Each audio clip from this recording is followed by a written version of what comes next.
सुनो, परिमेय संख्याएं किसे कहते हैं? ध्यान सुनो, उत्तर में है वे संख्याएं जिन्हें हम भिन्न अर्थात अंश और हर के रूप में लिख सकते हैं। इसका अर्थ ये हुआ कि जिसे हम P/Q के रूप में लिख सकते हैं। परिमेय संख्याओं के संग्रह समूह है तो Q संकेत से प्रकट करते हैं। सभी पूर्णांक धनात्मक या ऋणात्मक और शून्य भी परिमेय संख्याएं हैं। Q अंग्रेजी शब्द क्वोशेंट से लिया गया है। उदाहरण के लिए कुछ परिमेय संख्याएं हैं 3/4, 0/1, 5/7, 9/13 आदि। देखो, परिमेय संख्याएं उसे कहते हैं जिसे हम अंश और हर के रूप में लिख सकते हैं, यानी P/Q के रूप में लिख सकते हैं। उसे क्या कहते हैं?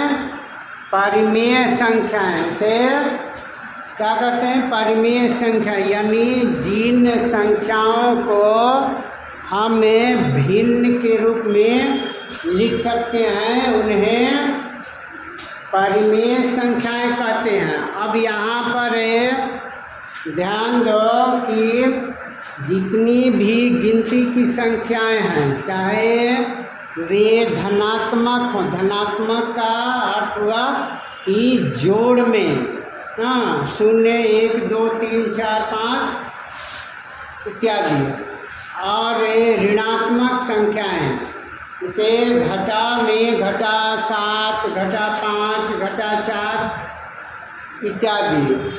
यहाँ पर और ध्यान देने की बात है कि शून्य को न ऋणात्मक में गिनते हैं, नहीं धनात्मक में। इसे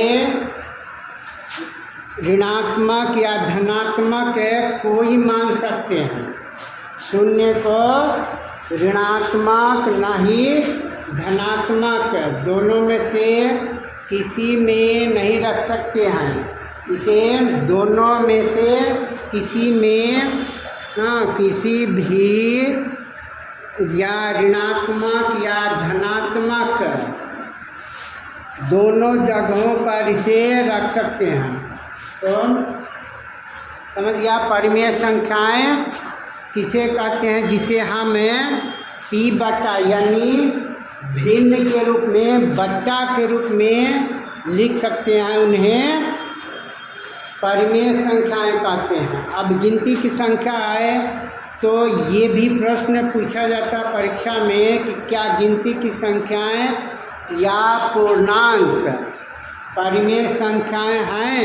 तो हाँ, क्यों हैं? क्योंकि इनके नीचे बट्टा में हम 1 लिख सकते हैं। 1 लिख सकते हैं। जैसे 5 है, 5/1 लिख सकते हैं। 7 है तो 7/1 लिख सकते हैं। घटा 4 है तो घटा 4/1 लिख सकते हैं। तो इस तरह से सभी पूर्णांक या गिनती की संख्याएं, चाहे धनात्मक हो या ऋणात्मक, सभी परिमेय संख्याएं हैं।